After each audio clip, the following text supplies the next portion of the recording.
Well, greetings. I am Dr. Tigress Sydney Acute McDaniel, Juris Doctor, and I am live and in color. And I am always so thankful to be seen and be able to interact with you all, those of you who are within the reach of my voice. And today we are going to cover some new discovery. Now, it's new discovery. However, it's not new in the scope of public corruption that we have been seeing unveil its ugly head in recent days. And the information is it's psychologically impressive. It's disturbing even. And I do, as you see, I have a guest with me here today. This is Millie, and I'm going to allow her to introduce herself here in a second. I'm first going to address the initial post that I made as it relates to, and her beautiful daughter, so super cute. But the initial post that I made as it relates to the endorsement by the Charlotte Mecklenburg Fraternal Order of Police. I believe their precinct is, I'm not sure. We'll figure it out later. It's unimportant for this right now because it's the one on Hawthorne, 1201 Hawthorne. I do not believe that this is the intent of the entire membership body. Similarly to the BPC, and remember, I've called out the BPC on a regular basis for years, and I'm glad that you all are heeding my warnings, and you see there is a pattern of corruption with the BPC in their endorsements, and you're starting to see the pattern corruption in other endorsements as well. So let's get into it, because you need to know what I just recently learned on yesterday. Again, I'll give her the opportunity to introduce herself so that she's not necessarily just sitting here. And then she's already heard what happened. And then I'm going to tell you what happened, Charlotte. And then we're going to discuss her situation. And again, my goodness, we are not seeing illusions. We are seeing pattern conduct, and I'm going to put it up on the screen and show you as well. So go ahead and introduce yourself. Hi, my name is Millie Mapay Bynum. I'm a single mother of 3, and I am here living in Charlotte, North Carolina. I'm a native here, born in a different country, but a Charlotte native. And I have been pursuing the enforcement of my rights ever since I learned what my rights were and am learning. And funny how the tables turn and how everything connects, because the experiences I've been going through for the past couple years are literally what Dr. McDaniels has been fighting for this whole time. So it's not by coincidence that we're here. Prior to last week, we did not know each other at all. And she wasn't even coming to speak to me. It was literally divine appointment. Correct. And correct. So I'm just here to tell my story and to let you all know I'm not a politician. I am a regular woman, just like Dr. McDaniel's here, but she has positions of authority in the political arena. I don't.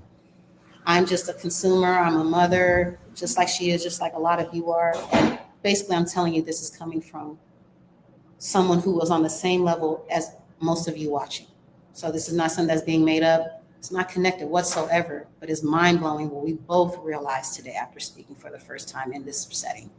So after she relays what's going on, I'm going to let you know my story and how we found out that it actually really ties into the corruption that her and her team have been fighting. So. And directly so. Directly. So on yesterday, and prior thereto, just to give you a little background, of course, we know we're in the campaign season, and that this is also endorsement season, if you will. That is right here ahead of the September 9th, 2025 primary.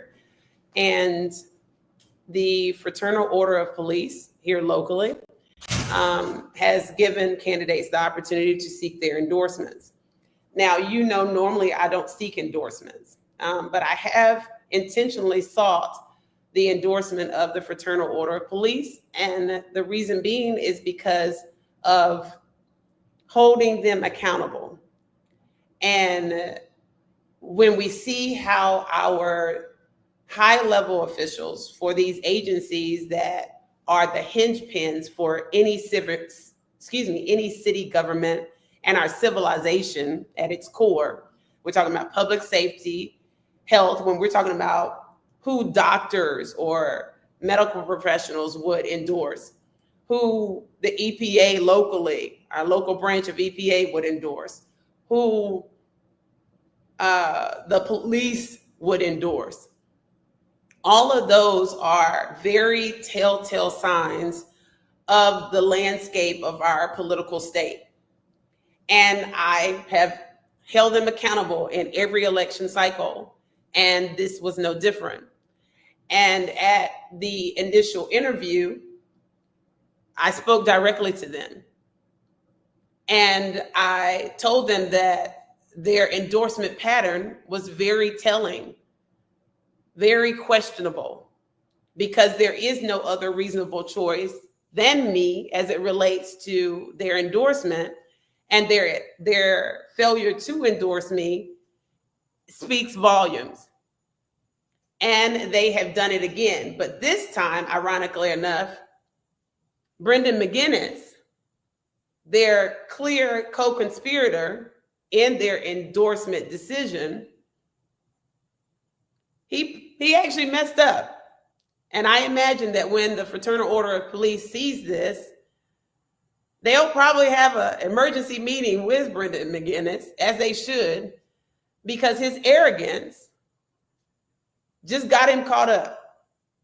And some of you know that I practice the mantra that arrogance is ignorance. And in this case, if you look up that saying in a proverbial dictionary, his face would be right there with it, okay? So basically, we've had our interviews. We were invited to come back for the 6 o'clock meeting that they have for their regular membership body on Tuesdays. And I showed up. This time I was with my son. And some of you know I've raised him to be, some of you can answer this question or fill in the blank. I've raised him to be very Haitian. So he's got great discernment and wisdom even at his young age of 15. Fast forward, they gave us all the candidates who did show up, and it was few and far between. There was Matt Britt for District 6. He's running for, I believe. Brendan McGinnis, myself, me, son, who is the Republican candidate for city council, and Kimberly Owens for District 6 as well. And there was someone else, but I was coming in at the tail end of her speech. And so I don't know who she was, and respectfully, nor was I necessarily interested in finding out. And that was based on her speech. It just seemed very insincere and very plastic. So I wouldn't approach individuals like that because we're not on the same wavelength. We don't move with the same energy.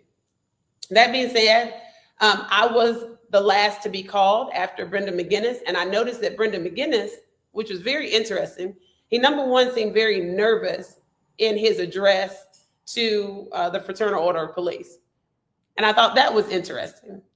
And the nervousness seemed to be like there was a plan that had been agreed upon and that he was nervous to lean in and carry out the plan. Oh, and this will make sense here in a second. So then I noticed during his speech that one of the membership body took a photograph of him and excitedly stood up and took a picture of him. And I was like, oh, okay, so that means they're going to endorse him. Y'all know, for anyone to think at this juncture that my kindness is somehow equivalent to ignorance, like literal lack of intelligence, I can't help you. That's your problem. Has nothing to do with me. And I strongly warn the publicly corrupt sector of Charlotte to stand down, because we have a saying in the Baptist church community, because I, of course, raised Haitian, but I've been in many a Baptist church as well, because that was the upbringing on my mother's side. And they would say your slip is showing. And if you know anything about the Baptist church, you are supposed to wear a cloth when you have on a skirt that doesn't go over your knees. And even when you do, because when you're seated, of course, us women know that your skirt will rise when you're seated. And so it is customary for discretion, for modesty, for women to cover their legs when they're in a Baptist church. And so when your slip is showing, that's a very, very clear indication that you're not being respectful, that you're not moving with circumspective mindfulness, right? And so effectually that has carried over, that saying has carried over. And analogously, it means that your corruption is showing. Your true ulterior motive is showing. And in this case, to me, that's what that looked like, because of my gift of discernment. When he excitedly stood up, when this member officer stood up and excitedly took a picture of Brenda McGinnis, who was nervously delivering his speech.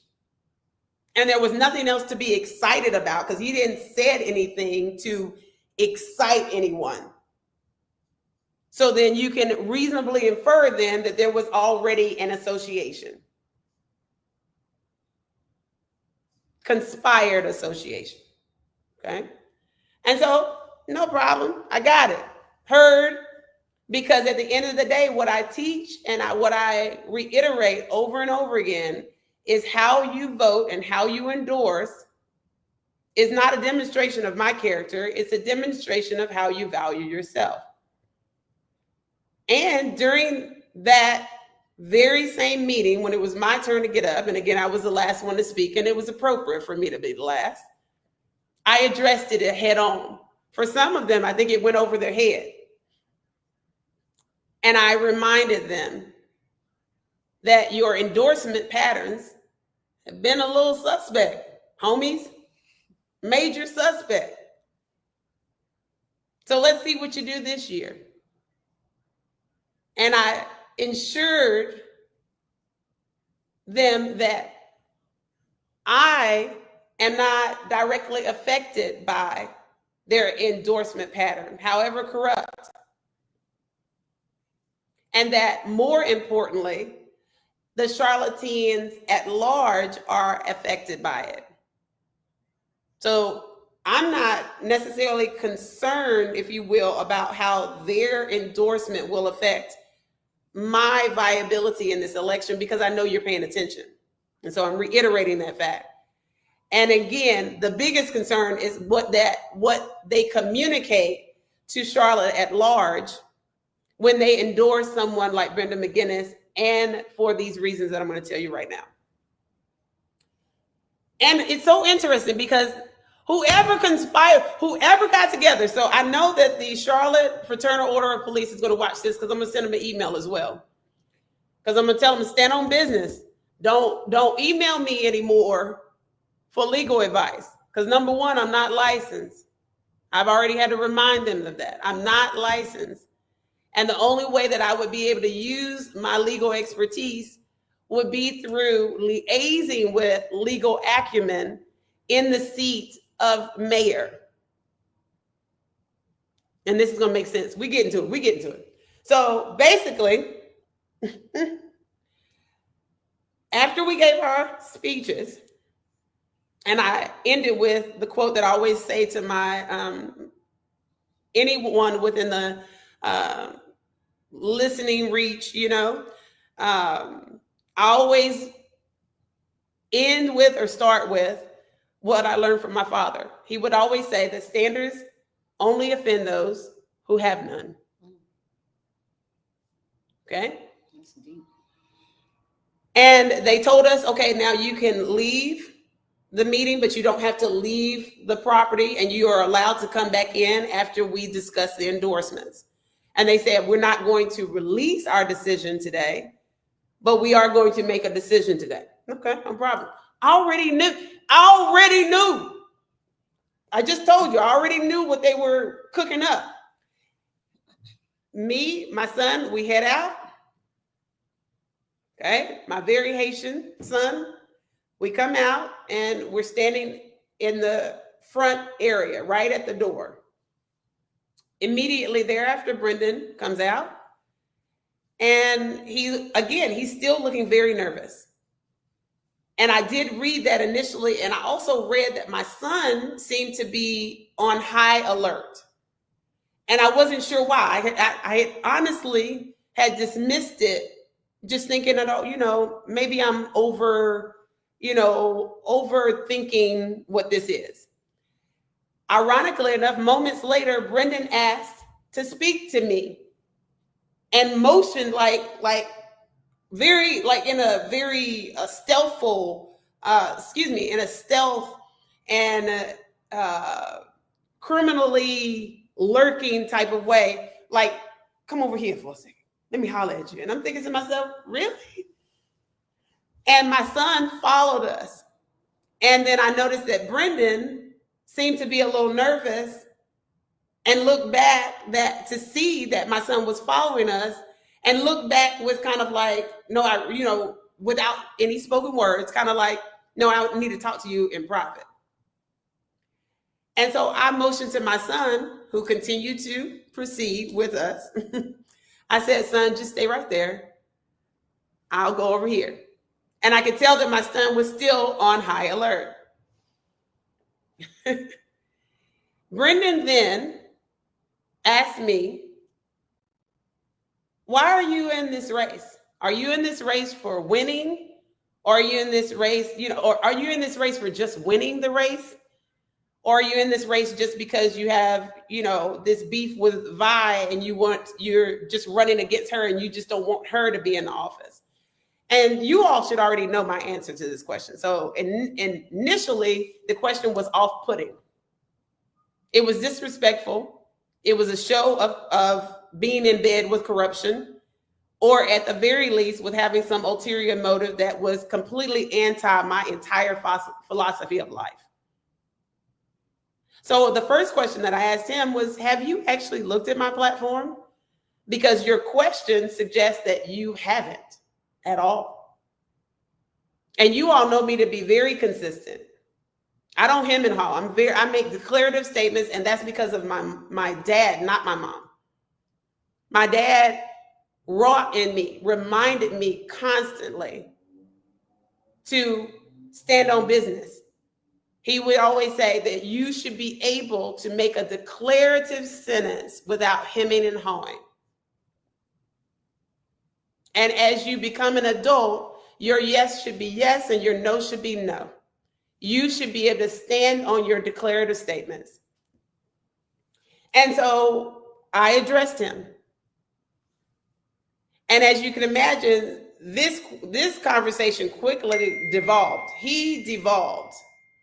Let me tell. Hold on one second. My son is texting me. Let me tell him.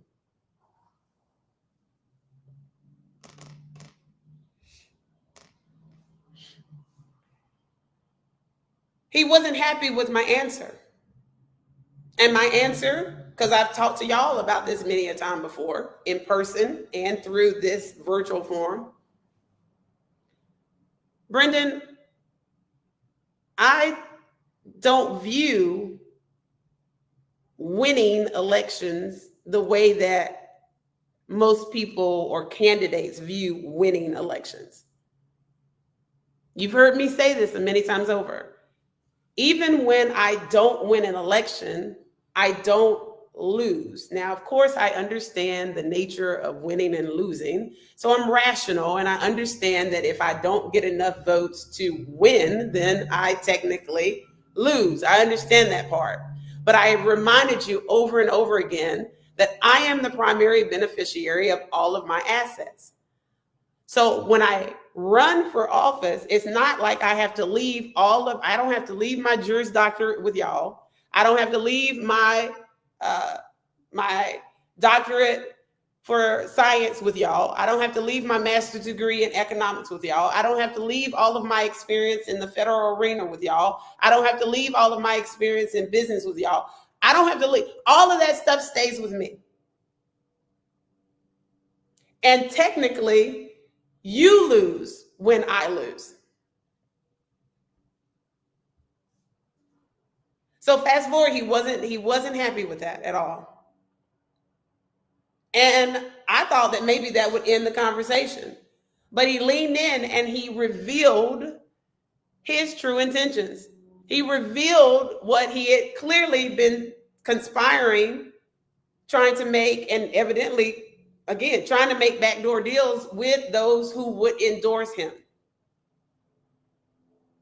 He then said to me, well, you know what? I don't think you're understanding what I'm saying. Now, mind you, keep in mind that my son is coming closer and closer. And my son stood erect, I would say, because he was initially about 10, 15 feet away. And he moved to the point where he was literally not even a foot away from me. And I could tell that he had done exactly that because he was hearing and he heard how I was responding. So he was responding in kind. Brendan then revealed to me, he said, you know, I don't think you're getting it because what needs to happen here is you need to endorse me and drop out of the race. And I said, what? And he said, yeah, because I'm about to get all these endorsements. And so there's really no reason for you to remain in this race. And I said, wow, you really think that? He says, I know that. He references his political science degree. And I said, you know that I've been covering the election results and statistics for years. And endorsements do not win elections. Hemming and hawing.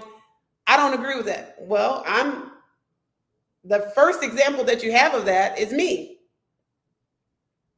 How is it that I'm getting this much recognition and this many votes? And I don't spend money on elections. And he spent a buku because I showed him I had received one of his, the robo-techs for the campaigns that you have to buy. And I know the rates because they have the solicitors, the salespersons for those platforms have reached out to me and tried to get me to buy their services. So I know exactly how that he's spending a whole bunch of money. All I do is pay my filing fee. And oftentimes that comes directly from you all. And then I file the proclamation that I am not going to go over the fundraising threshold of $1,000, and I haven't.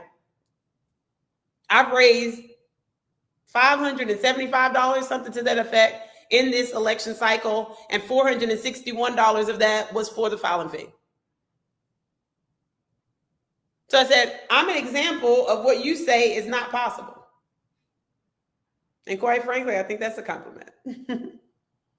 And you could tell the spirit in him was completely agitated because at this point, I'm speaking to the demonic spirit in him, to be honest, okay? And he leaned in more. Because at this point, I literally said to him, I said, you know, I move with positivity. You're reading very disrespectful. You're reading like you have an ulterior motive. I gave him an exit. And he didn't take it. He leaned in more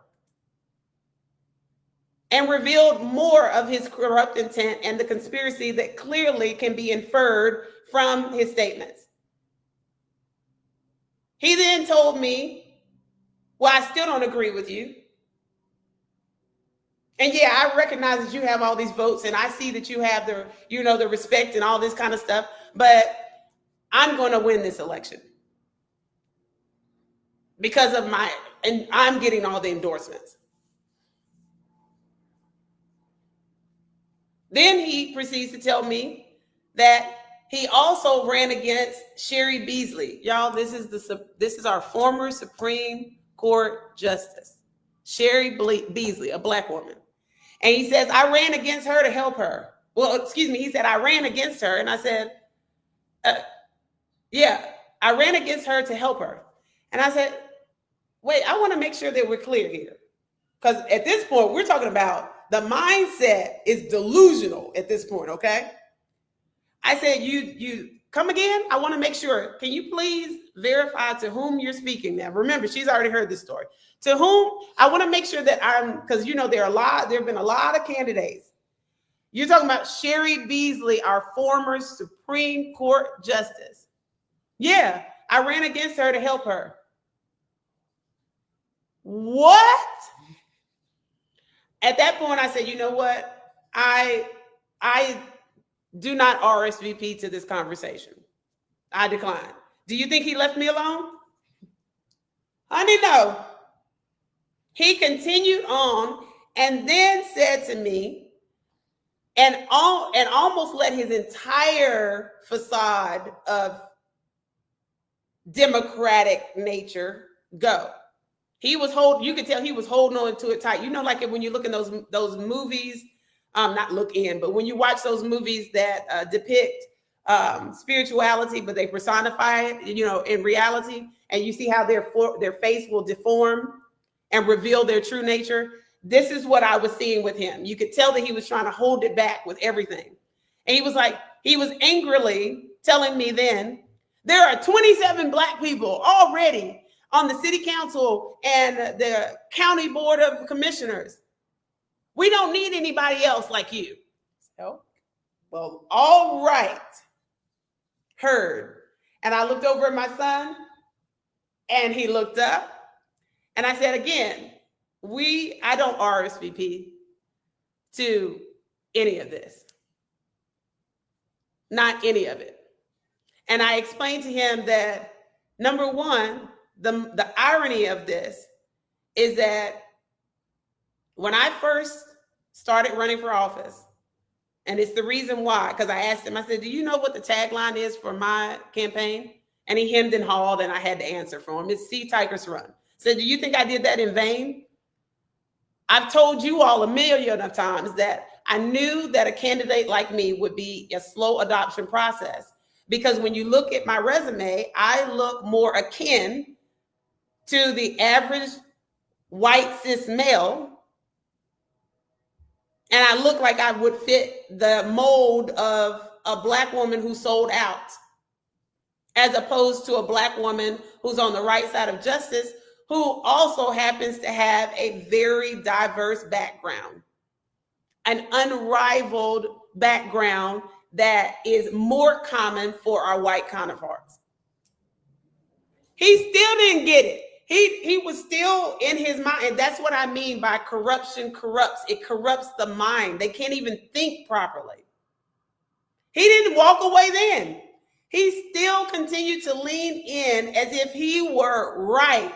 And not only right, but that I needed to get on board with him, because then he made an offer. And his offer to me was, well, I know that you are unrivaled, and I know that you have this skill set. And that's exactly why I'm telling you what I'm telling you. Why don't you drop out of the race and endorse me, and then I'll bring you into the fold and we can use you. So he just told a Haitian woman, a woman of Haitian descent who proudly pushes forward her Haitianality. I'm being silly at this point. Who told him that whoever sent him? I'm telling you, y'all with the fraternal or police, I'm sending you an email. You're going to get the email. It may be later on today because I've got to head to my son's driver's ed and some other things. But look out for that email. Look for that email because you're going to get it.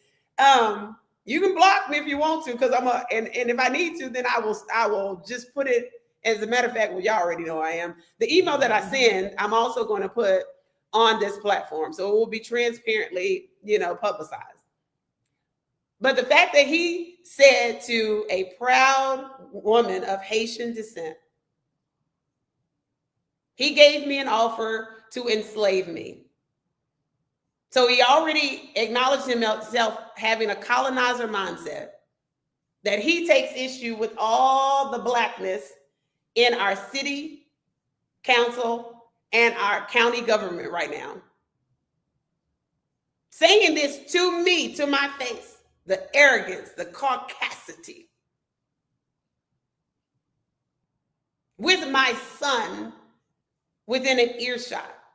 So they're not only disrespecting me, but disrespecting my son and disrespecting my blackness, my diasporan solidarity, and suggested that he could do me a favor and bring me in as his slave so he could use my knowledge to be his own and back him as mayor. And this was the proposition that he made to me, as though this was a very, very good offer. As if I should be thankful that he made the offer to me. Absolutely disgusting.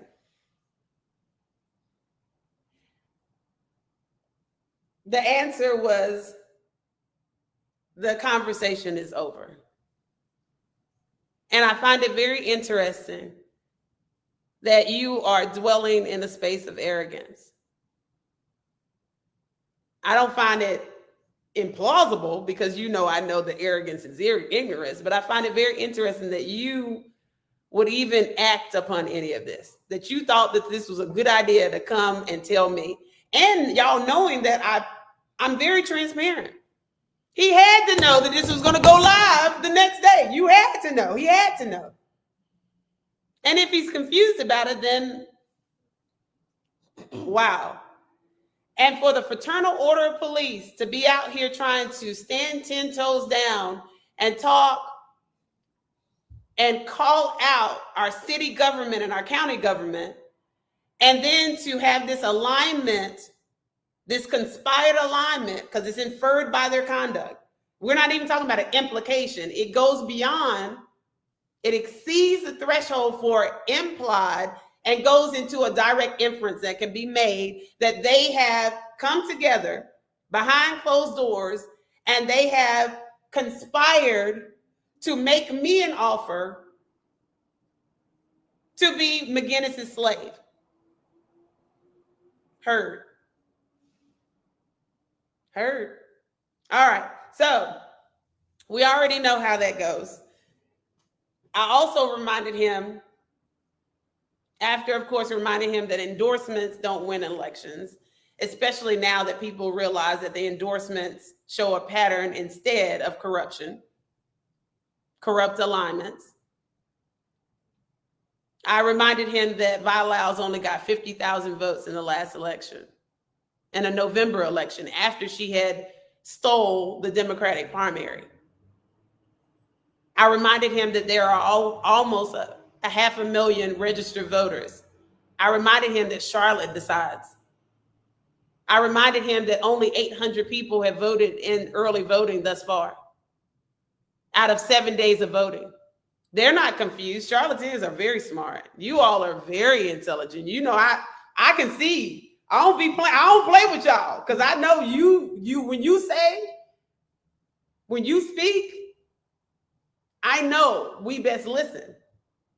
And I know that it was a protest vote. You didn't want her in office at all. I know that. And we know the 50,000 that voted for her were part of the corrupt status quo. It's very easy to line that up and see that. It's blatant. And I reminded him, the last thing I said to him was, well,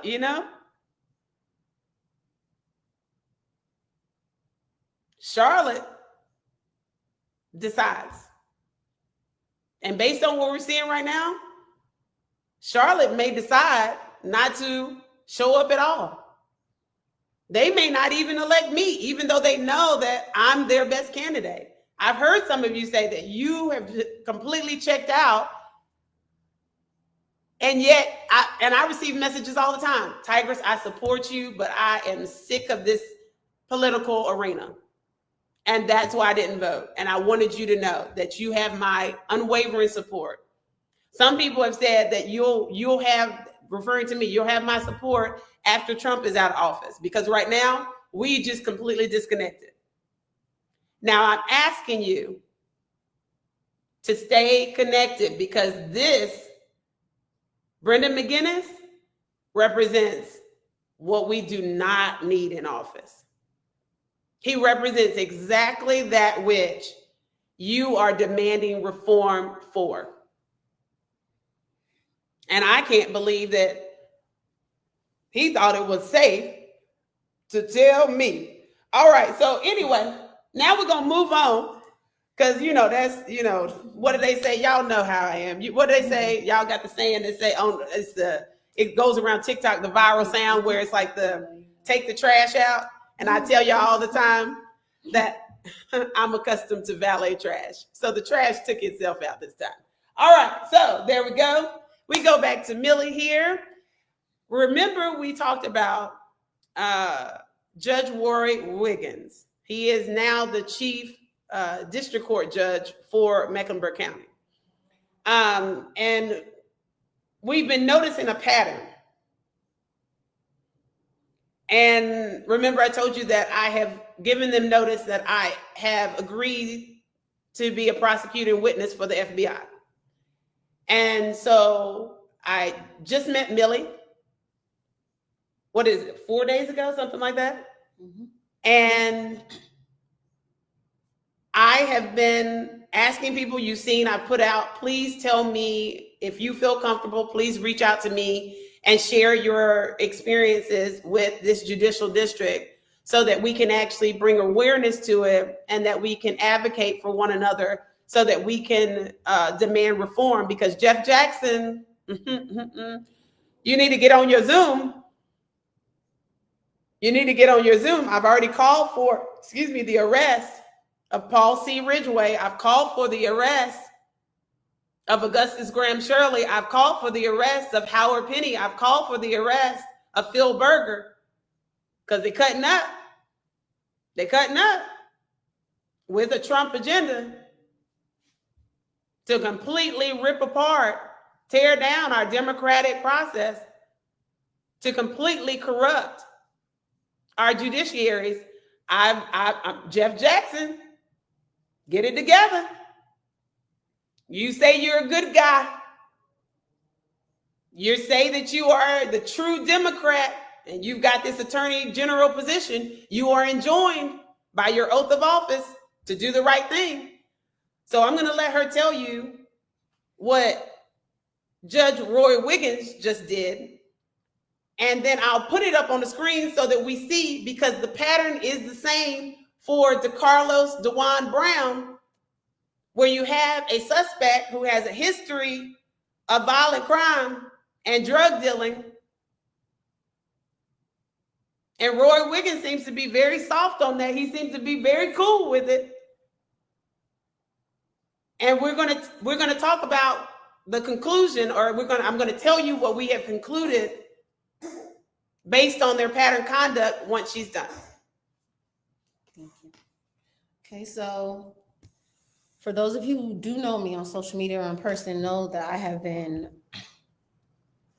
fighting for the enforcement of my rights for some years now. And most recently, the most recent incident that happened is where I'm at now. For those of you in Charlotte who are familiar with Springbrook Apartments, across from Harding High School on Allegheny Road in Charlotte, North Carolina, that's where I'm currently residing with my children. And for all of you who know, this property is only 3 years old. But since the inception of the property, there has been crime, an abundance of crime. There are severe pest infestations in and outside of the property. And the leasing office and property management company have known the whole time and are doing nothing about it. Now, with me gaining the legal acumen I've been gaining through my personal experiences, I knew what I could do. I knew what stance I could take, and I took it. I filed a complaint against Springbrook Apartments and Petcore Management Group or Corporation. And I sent it to Jeff Jackson. I sent it to Merrick Garland. I sent it to the Vower Protection Program organization or authority, and I sent it to the Department of Justice. Their special programs, I forget what it's titled, but they are the ones who are over VAWA, over any program that you get, really. That's federal, especially federal. And Jeff Jackson's office did respond with, wouldn't say a permanent solution, but it was a good start. They sent my complaint, my 10-page complaint, to the North Carolina Real Estate Commission. So right now, Springbrook Apartments is currently under investigation with the North Carolina Real Estate Commission. This has not changed their stance on anything. A few changes have been made since I've been there. They might seem minor to people who don't live there, but one of them is getting key fobs. The pool has never been opened. People who have lived on the property have not had access to the business center or laundry room in over a year and a half because of key fobs weren't working. And none of that was going to change until someone stepped up and did something about it. I gained a petition. I got people to sign it, and I sent that off to the North Carolina Real Estate Commission.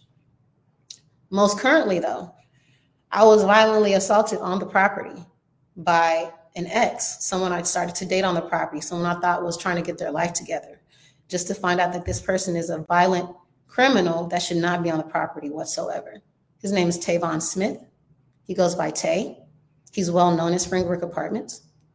And I don't even like to give any credit to him because the personality he has, this will make him feel good, but it still needs to be put out there. Springbrook Apartments condones violence. Springbrook Apartments is a VAWA protected, IRS tax credited community that is allowing dangerous criminals to live there illegally, even with reports, because I absolutely 100% reported this through email with picture documentation, police reports, and everything else that came with it. No response from them yet.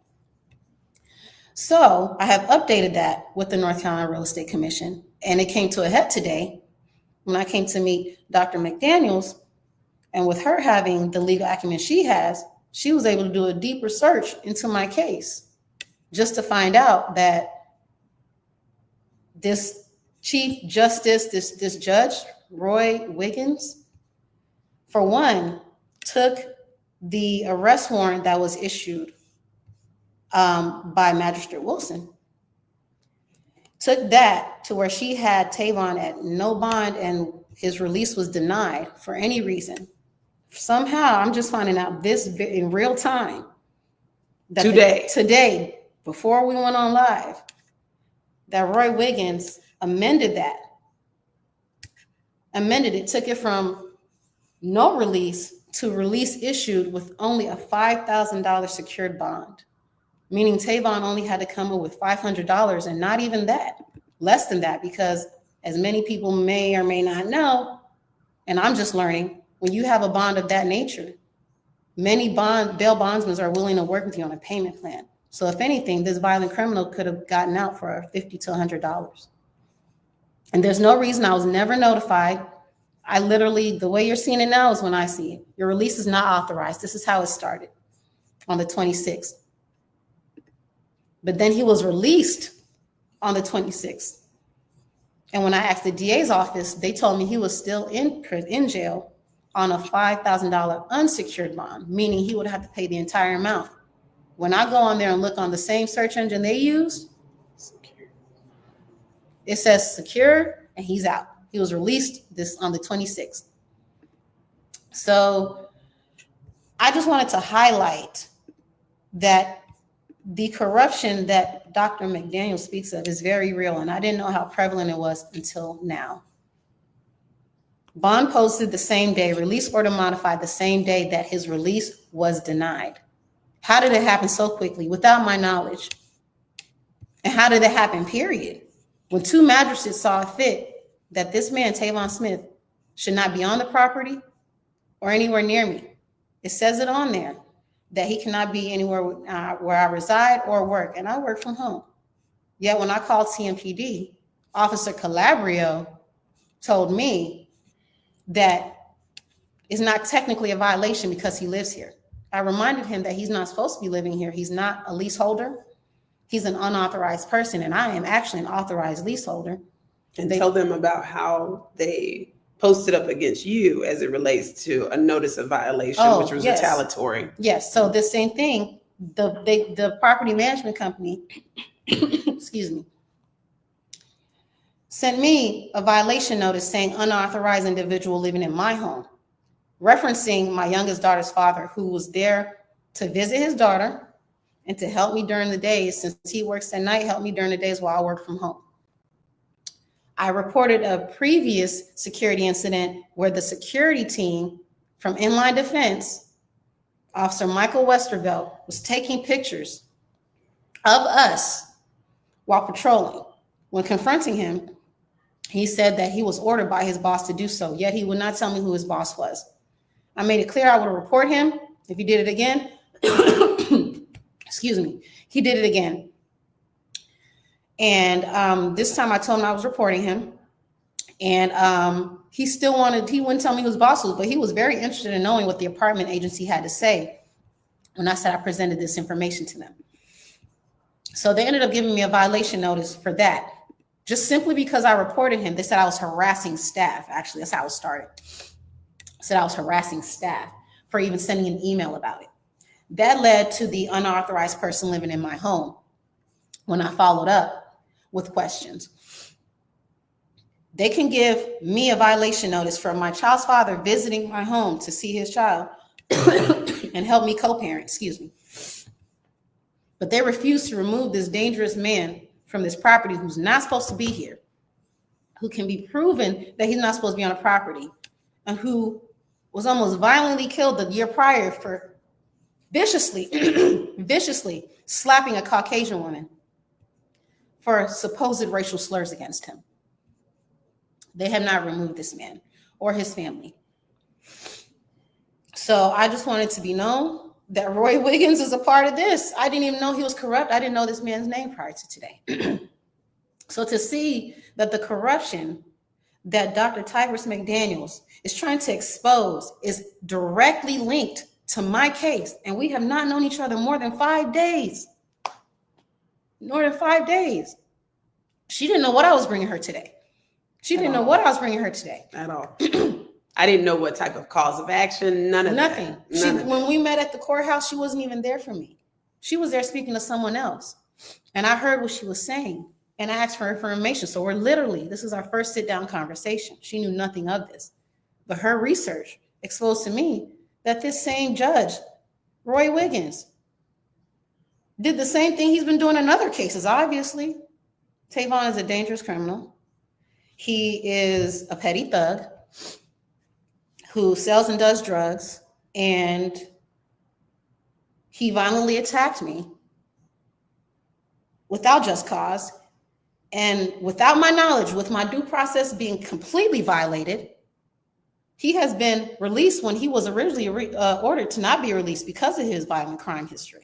It's specifically, the order says it. And if you go back to the order, your release is not, it's not allowed. Yeah, just rewind and it goes, your release is not authorized on the basis of the violent history. And she also has proceeded upon the DVPO, and Judge Roger Davis granted an ex parte DVPO. Do you know how difficult it is to get an ex parte DVPO? Normally, they will defer to the defendants or the person who's in question their due process rights and choose to just schedule the next hearing, and they will not enter the ex parte hearing until that person has an opportunity to answer to the DVPO complaint. The fact that there is such a laundry list of his conduct, and you can look it up in Odyssey yourself, you'll see very clearly that his serial violent criminal history is similar to that of DeCarlos Jawan Brown. And similarly, you'll see where he's enjoyed voluntary dismissals of these violent crimes, including by, of course, who else? Roy Wiggins, Cheryl Wilson, who's a magistrate as well, who are allowing these individuals to get off. And ultimately, I said that it can only be two things that are going on here, and we concur. Number one, as she already mentioned, these are very clearly petty criminals, and I brought her attention to two things. Both of them, and she had already noticed it, but didn't initially put two and two together. Both DeCarlos DeJuan Brown and Tavon Emmanuel Smith, they both have enjoyed indigency. So they have filed a petition to proceed indigent and requested a public defender. Now, does that sound like a high-powered drug lord to you? No, we're talking about petty thugs who think they have some clout. They don't have clout. What can be inferred here instead, because we know that someone who really had that clout, that street cred, and that power behind them, that criminally enterprisal power behind them, they would already have cops on their payroll. They would already have judges on their payroll. They would already have an attorney retained. These voluntary dismissals, please understand, you all know that I'm a lawyer and I don't need to be licensed to know these things. This is just law school 101. Voluntary dismissals without leave are eligible. Those are the first things that are eligible for expunction. Even violent crimes, because most of them, even where they're violent, they were classified as misdemeanors. So if they were really about their street cred, and they were really about it, then they would have had their attorneys go ahead and petition for those expunctions, so they wouldn't even be in the record at all. But that's what lets you know that these are inept petty thugs. They're wannabe Hidden Valley drug lords. Okay, they're wannabes, because they have this long history of all these criminal records, but they have absolutely no attorney backing them up. All of their cases have appointed public defenders. So this is why we know the corruption is inside. This is why we know we got a problem with our DA's office. What is the DA's office doing? Why do you keep dismissing without leave, which is the most favorable type of dismissal to have? It's the thing that is next under a not guilty verdict.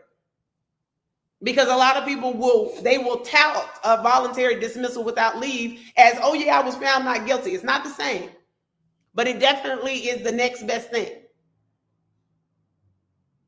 So you got the DA's office who's dropping the ball. You got Magistrate Wilson who's dropping the ball. Even where she's signing on behalf of Roy Wiggins, you got Roy Wiggins who's dropping the ball because he has no excuse. He is the chief district court judge. And I put that in quotes, but he's the literal chief district court judge. So he has that supervisory authority over the judges in this district. And if Wilson is a magistrate, like, whoa, buddy. What's going on here that can be inferred instead is that very clearly, because I said it's either one or the other. They're either in bed together, the judges and these petty thugs, or these petty thugs are the plug for these judges and magistrates and DAs. So they're getting their weed from them. They're getting their cocaine from them. And Tavon and money, or whatever the dealings are, Tavon has a cocaine charge as well.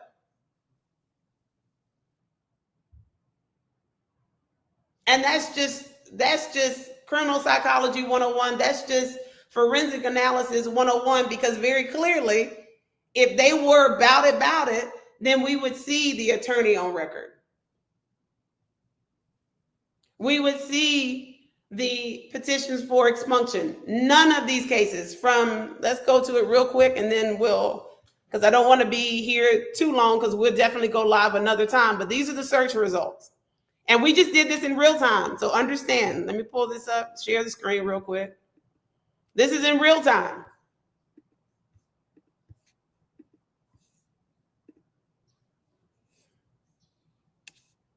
We searched his name since 2014. The same nonsense. You can pull it up yourselves. Dispose. You got it. Dismissal. The only one that took action was, again, ironically enough, who I told you before, seems to be more so on the right side of justice, which is Judge Roger Davis, who actually entered the order, the ex parte order, directing that his weapons were to be surrendered, and directing that he have no contact, and that he heed the initial DVPO order.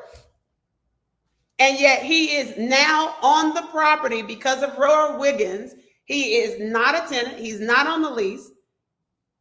And we know that her landlord knows better because they posted up on her in retaliation when she asserted her rights, trying to claim that the father of her child was not on the property lawfully when they were just co-parenting.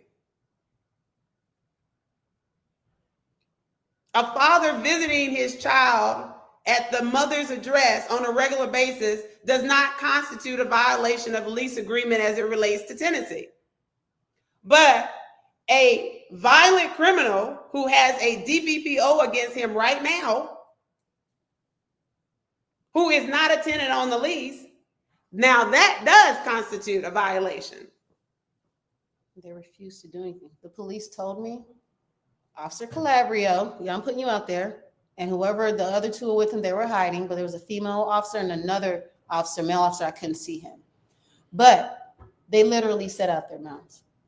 Because Tavon, they went to 105. Those are my downstairs neighbors, have nothing to do with it. When I told them and reiterated, that's the wrong house, they said, that's irrelevant.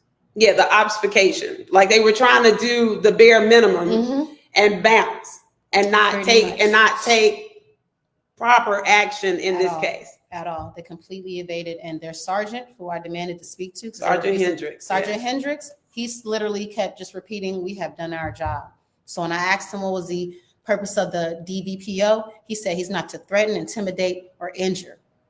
But the DVPO says a lot more than that. The DVPO says he's not allowed to be anywhere near my residence or where I work. And I work from home.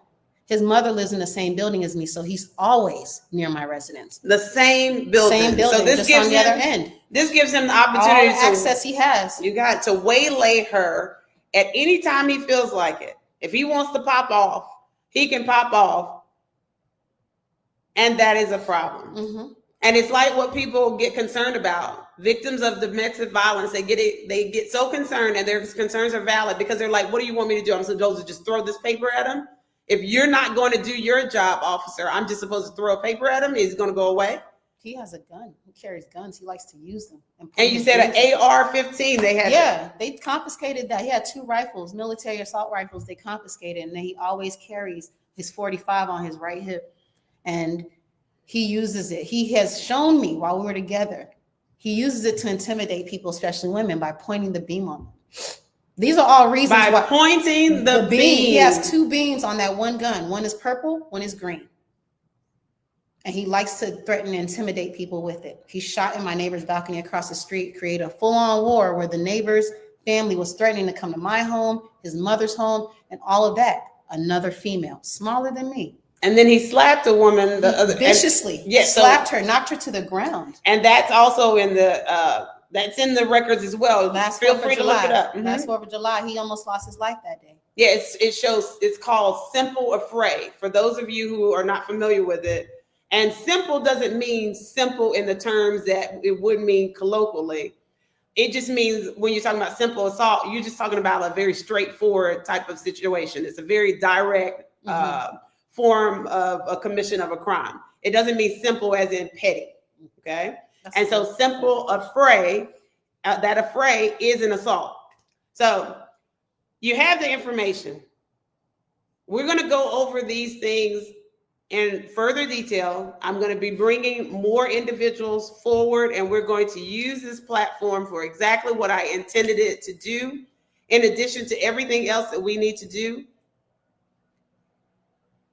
I strongly encourage you to go to the polls.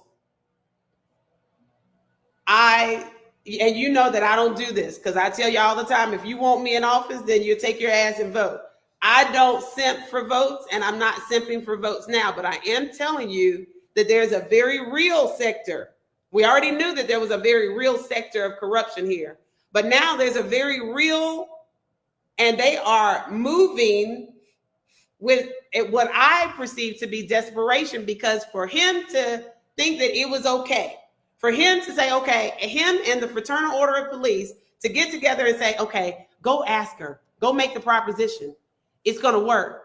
You know, they have to be that desperate and dumb AF to bring that to Tigress McDaniel. But thank you, because this is what Charlotte needs to know is going on. So Brenda McGinnis has exposed his colonizer mindset. And the one thing that I have stood 10 toes down on as it relates to the Fraternal Order of Police, I told them I am black and blue. So my solidarity is duplicitous, if you will. And I only stand firm in solidarity with fit officers. Y'all have seen my answers to the Fraternal Order of Police's candidate questionnaire. I am always very specific when they ask, do you believe in increased salary for police officers? I support increased salary for fit officers. That's how I always answer my question. For fit, there's a difference between fit and unfit officers. And we have a situation where we are dealing with also fit and unfit judges. And it's time to reform our judiciary, our police force, and whatever other agency, we need to get corruption out. Because like they say, injustice anywhere is injustice everywhere. So we thank you very much for your time. I will definitely go live again. But everything we've been seeing, for any of you that have been questioning whether or not it was just a coincidence in your particular case, and you've been dealing with the same type of corruption or the same type of suspicious activity by judges or magistrates in this judicial district, hit me up, because it's not just a coincidence. There's a pattern, and their pattern is now exposed. Their slip is showing. Have a good one. Oh, go ahead. Let me make this clear. I do want to make this disclaimer. Magistrate Wilson, F. Wilson, who granted my arrest warrant, is not the same as Magistrate Cheryl Wilson. Right. That is in line with Roy Wilson. Correct. Exactly. Magistrate F. Wilson, I don't know her first name, but if you're watching, I thank you for getting that ball rolling. And thank you for the advice. Awesome. I'm glad that she made that clarification. It's Cheryl Wilson. Yeah. So thank you so much. And have a wonderful day. Take your ass to vote. Because somebody with a colonizer mindset, Mr. Brendan McGinnis, he thinks he runs things. Charlotte, show him. Show him what you do. Your vote does count in this sense. You better believe it. Show him what it is, Charlotte. Show him y'all got heart. We got heart. All right. Bye, y'all.